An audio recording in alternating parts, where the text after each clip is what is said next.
लोगों के लिए ड्रेस कोड इस साल से कॉलेज में प्रारंभ जो हुआ है, आप लोगों को उसका परिपालन करना होगा।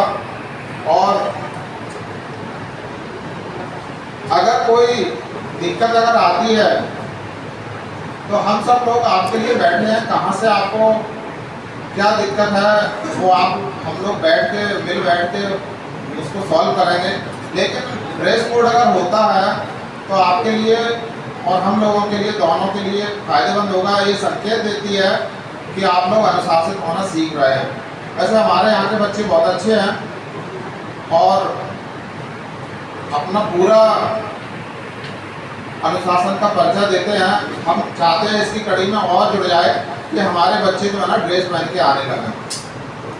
सभी क्लास के टाइम टेबल भी आ चुके हैं, चस्पा है। आप संबंधित कमरे में आप बैठिए, आपके टीचर्स आपको ज्ञान देंगे। इस कड़ी में सर्वप्रथम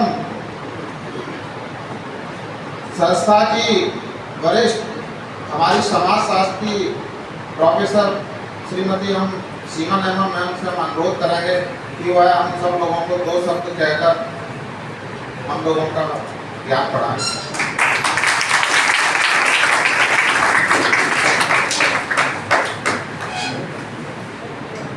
आदरणीय आचार्य महोदय, उपस्थित हमारे सहयोगीगण और प्रिय विद्यार्थियों, आज शिक्षक दिवस के अवसर पर आप सभी को हार्दिक शुभकामनाएं।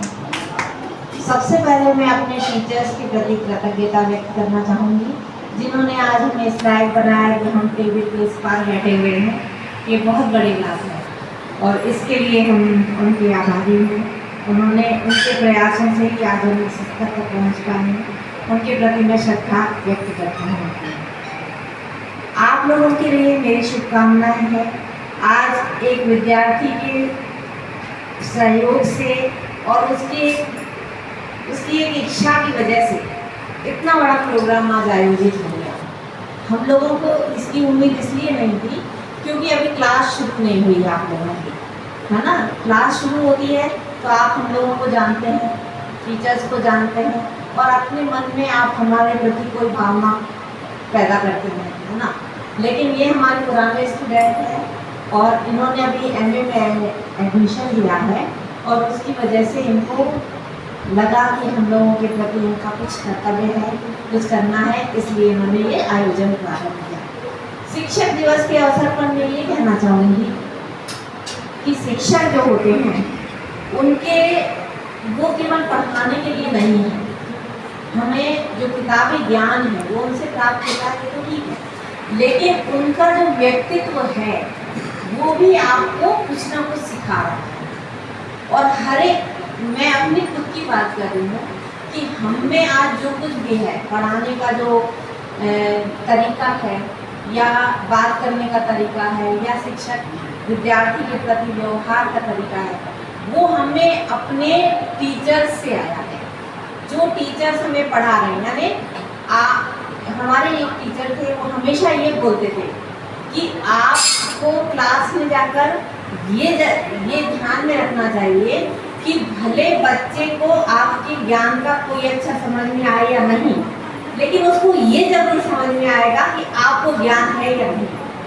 समझ रहे हो? यानी वैसे मैंने समाजशास्त्र के बारे में पढ़ाया तो हो सकता है समाजशास्त्र आपकी समझ में ना आए, लेकिन आपको ये समझ में आ जाएगा कि मुझे आता है कि नहीं समाजशास्त्र। ठीक है ना। तो ये एक बहुत बड़ी बात है। यानी टीचर्स को हमेशा इस बात का ध्यान रखना चाहिए कि बच्चा सब कुछ जानता है ना। उसको आपके व्यक्तित्व की एक एक चीज समझ में आ रही है, आपको आ रहा है या नहीं वो पहले जाना। तो इस चीज को हम हमेशा ध्यान में रखें तो हम बता पाएंगे। दूसरी बात ये है कि टीचर का मतलब हमेशा क्लास में पढ़ाने वाला व्यक्ति नहीं है, बल्कि हर वो व्यक्ति टीचर है जिससे आप कुछ न कुछ सीख रहे हैं। माँ टीचर है, पिताजी टीचर है, जिनसे भी आप सीख रहे हैं। एक बड़ा अच्छा श्लोक है, पर मुझे पूरा तैयार नहीं है, लेकिन ये काम चेष्टा बको ध्यानम, मतलब कोई चीज़ चाहिए है तो वो उस पर नज़र बनाए रहता है पूरे समय और उसको लेकर नहीं छोड़ता। बग्गू ध्यान मतलब होता है बगुले का ध्यान, एक पैर पे खड़ा रहता है, वो एकदम बेखबर खड़ा रहेगा और जैसे ही मछली आती है उसको पकड़ेगा। तो इस तरह से वो पूरा है और उसमें कुत्ते का भी बताया गया है कि उसकी तरह की नींद होनी चाहिए, है ना, कि जैसे जरा सी आहट की नींद खुल जाती है। तो विद्यार्थी के लिए ये गुण जरूरी होना चाहिए।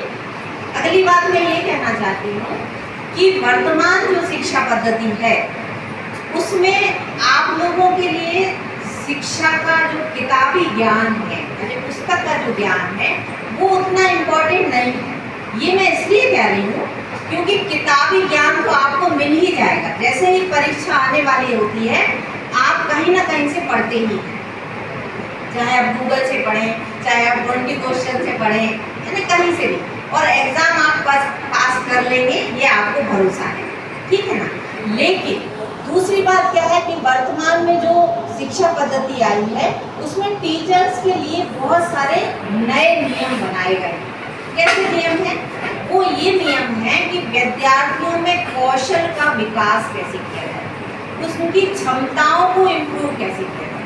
आप में जो क्षमताएं हैं, आप में जो कौशल है उसे हमें निकालने का काम करना है, उसे निखारने का काम करना है ताकि आप आगे से आगे जाए।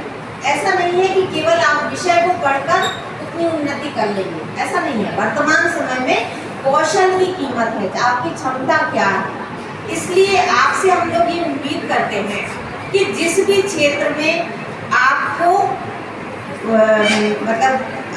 आपकी रुचि है उस क्षेत्र में आप आगे बढ़ें और उस क्षेत्र का परिचय हम लोगों को भी दें कि भाई हमें इसमें रुचि है तो हम आपको गाइड कर पाएंगे, ठीक है। तो इन सभी बातों का आप ध्यान रखिएगा और हमारी बहुत बहुत शुभकामनाएं आप सभी को हैं। बहुत अच्छे से पढ़ें और बहुत संपर्क में रहें,